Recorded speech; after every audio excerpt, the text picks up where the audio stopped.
कौन हो तुम? सर मैं बावर्ची हूँ। शक्ल से चोर लग रहे हो तुम तो। सर आप मेरा टेस्ट ले लें, मुझे उम्मीद है कि आप मुझे टेस्ट के बाद पास करेंगे। तुम बगैर टेस्ट ही फेल हो।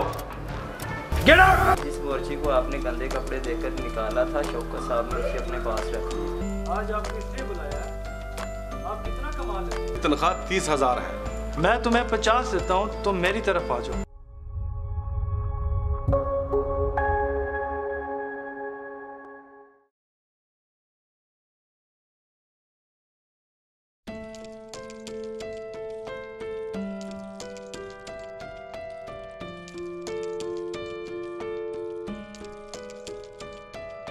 दुरानी साहब, आपका बंदा अभी तक नहीं आया। हमें शेफ की अशद ज़रूरत है। खानों का जायका अच्छा होगा तो गाहकों का रुख हमारी तरफ को होगा। Okay okay, thank you. अस्सलाम वालेकुम। कौन हो तुम?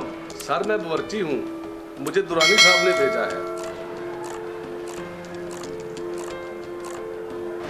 शक्ल से चोर लग रहे हो तुम तो। सर मैं काफी अरसे से बेरोजगार हूँ, इसलिए हालत ऐसी होगी। सर आप मेरा टेस्ट ले लें, मुझे उम्मीद है कि आप मुझे टेस्ट के बाद पास करेंगे और नौकरी मिलते ही अपना हुलिया भी ठीक कर लूंगा। मेरी तरफ से तुम बगैर टेस्ट ही फेल हो। जा सकते हो। Get out.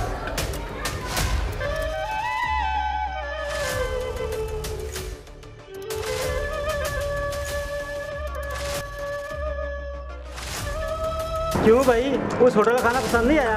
नहीं भाई, मैं बावर्ची हूँ, हर तरह के खाने बना लेता हूँ। मैं वहाँ नौकरी के लिए गया था, फिर? मैला कुचैला लिबास देखकर उसने नौकरी से मना कर दिया। अच्छा ये बात है तो एक सूट मैं घर से मंगवा देता हूँ, वो आप पहन के चले जाएं। नहीं भाई, जितनी मेरी बेइज्जती वहाँ होगी है ना, अभी मैं वहाँ काम नहीं करूँगा। मेरे पास काम करोगे? आपके पास? हाँ, मैं शुरू में तुम्हें 20,000 तनख्वाह दूंगा, अगर मेरा काम बढ़ गया तो और बढ़ा दूंगा। ठीक है, मुझे मंजूर है। अच्छा ठीक है।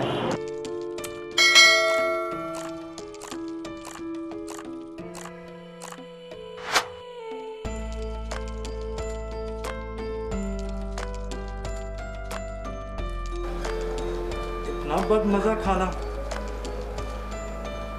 ये हमारे जायके को क्या होता जा रहा है?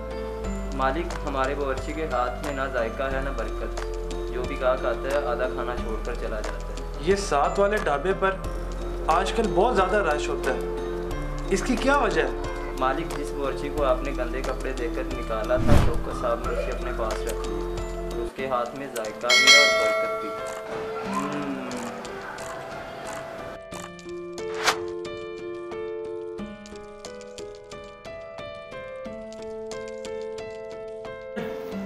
और जल्दी ले आओ, रोटी ले आओ यार, बड़ी भूख लगी है यार, रोटी लेके आओ।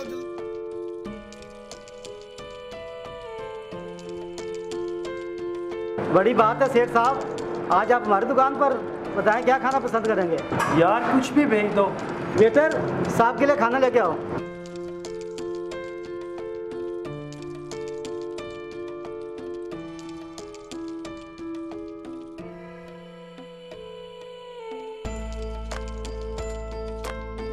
आज आपको इसलिए बुलाया है, आप कितना कमा लेते हो? मैं 20,000 से शुरू हुआ था, आज मेरी तनख्वाह 30,000 है। मैं तुम्हें 50 देता हूँ, तुम मेरी तरफ आ जाओ। अगर आप मुझे 1 लाख भी दें तो मैं आपके पास काम नहीं करूँगा। वो क्यों? क्योंकि आप कपड़ों की कदर करते हैं, इंसानों की नहीं। हमारे नबी पाक की हदीस मुबारक है कि किसी इंसान के लिए बुरा होना इतना काफ़ी है कि वो अपने मुसलमान भाई को हकीर समझे।